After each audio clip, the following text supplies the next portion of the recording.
before you slightly touched trance and drums and everything. And I know that you also have personal experience with trance. So how would you describe it? And also, what kind of role it plays in untraditional ways of healing? Right. Okay. Yeah. One of my favorite topics. So again, to parallel what I was saying before, so trance is dependent on culture and how different cultures think about consciousness. In Arabic, there is no word that just translates as trance. So in English, we have this one word that can cover a whole lot of different states.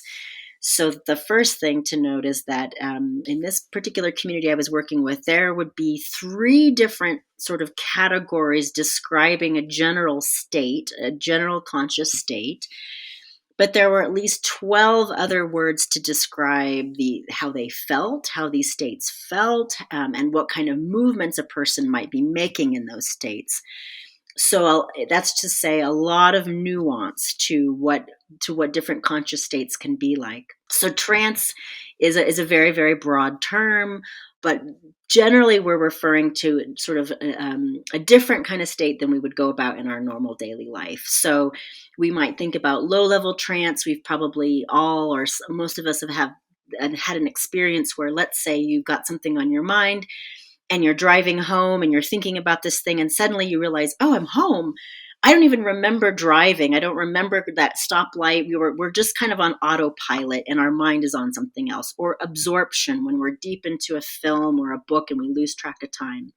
These can be low level states of we could say trance, a low level trance, where our brain is in a different kind of state. So in this community, this community of D1 in Algeria, I think of it as like they are virtuosos of figuring out how to get themselves through music into these highly diversified different conscious states.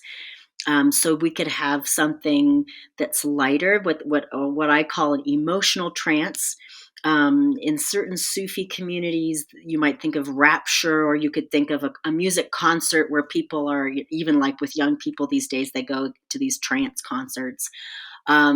Where because of deep emotion, letting your emotions kind of carry you would go into another state. Or ecstasy, so ecstatic dance, some of these sort of popular practices in the US. That's a whole nother topic, but there's first an idea that we can follow our emotions and go into a certain kind of state, a different altered state. But there are lots of different kinds. There's dissociation, for those listeners who might be familiar with the DSM. There's ways that we can be in and out of our body and have different relationships to our conscious self, to our body, feeling our body or not feeling our body.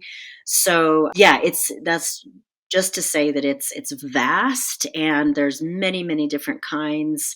And part of my research has been to understand all of these nuances and how these can be intentionally cultivated through music, with the idea that when you allow certain parts of your consciousness to come offline or online, to tune in or tune out, that this has a way of shifting the body into states of healing. So it's a conscious, the reason for it is it's a conscious, well, not always conscious, but it's an effort. It's a way of shifting our relationship to ourself in order to promote restoration and healing.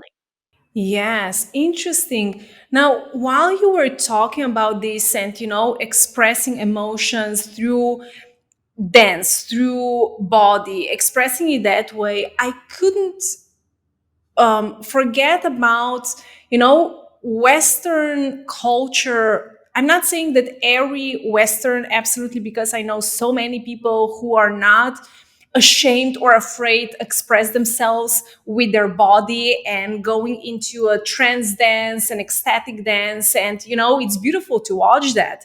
But also in our culture is a bit shameful to be so free with your body. So how do we then bridge this? Because if we want to heal trauma in a different way, or maybe more organic way, we have to be comfortable within our bodies.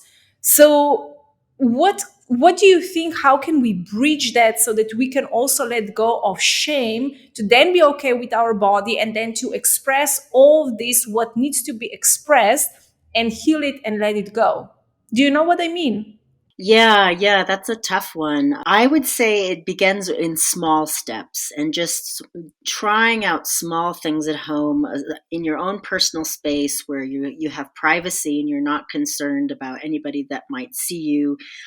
Go into a room and we can talk about this practice a bit more in detail if you like, but I think it begins with small steps of self acceptance and self love and tuning into the body in small stages where we open ourselves to get feedback from our body in ways that maybe we're not accustomed to. And then letting the body lead the way. And this is really what I learned. This was a key phrase that was repeated to me over and over the 15 years was the body is the key and the body should lead the way. So the body has ways of knowing that are pre-linguistic, that are before language, like these ways of understanding the world I was talking about, where we get so up in our heads sometimes that we forget that the body actually has immense wisdom and it can heal itself. And getting out of our own way, getting out of the prefrontal cognition and cognating is to first just take these small steps and start to learn how to tap into and hear our body in different ways with enough love and that we can. Yeah, it's not easy at first, but these sort of small steps of accepting, okay, my body might want to move in this way, and okay, I might judge that as a bit weird, but let's just see what happens and see where it takes me, and remaining open to that.